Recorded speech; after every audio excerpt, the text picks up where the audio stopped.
मित्रांनो, big boss म्हटलं की गुलीगत सूरज आणि सूरज म्हटलं की बिग बॉस अशी क्रेज पाहायला मिळत आहे। सध्या सूरजची खूप हवा होत आहे। यावेळेस वोटिंगमध्ये सूरज सुरुवातीला पुढे नव्हता, पण त्याच्या चाहत्यांनी त्याला पुन्हा एकदा नंबर 1 वर आणलंय। या आठवड्यात वोटिंगमध्ये मोठा फेरबदल झाला आहे, तर जाणून घेऊया या आठवड्यात कोण आहे पुढे। मित्रांनो, या आठवड्यात घरातील एकूण 8 सदस्य बाहेर जाण्यासाठी नॉमिनेट आहेत। आता समोर आलेल्या वोटिंग ट्रेंडमध्ये सगळ्यात जास्त मतं ही सूरजला मिळत आहेत। प्रत्येक वोटिंगमध्ये चाहते त्याला भरभरून वोट करत आहेत।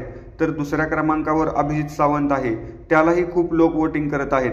तिसऱ्या नंबरवर जास्त वोट मिळवणारी सदस्य अंकिता प्रभू ही आहे, तर चौथ्या क्रमांकावर डीपी दादा आहेत। डीपी दादा आणि अंकिता प्रभू यामध्ये फारसा फरक पाहायला मिळत नाही।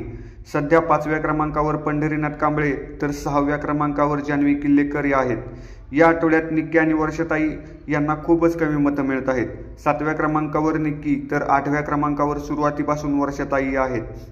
निक्कीचे चाहते जोर लावून तिला वोट करत आहेत, तिला एलिमिनेट होण्यापासून वाचवत आहेत। त्यामुळे पॅडी, वर्षा, निक्की या 3 सदस्यांवर टांगती तलवार आहे। हे सदस्य काही दिवसात घराचा निरोप घेऊ शकतात, तर आठवड्याच्या शेवटी हे ट्रेंड्स बदलू देखील शकतात। माहिती आवडली तर लाईक, कमेंट आणि सबस्क्राईब करा। धन्यवाद।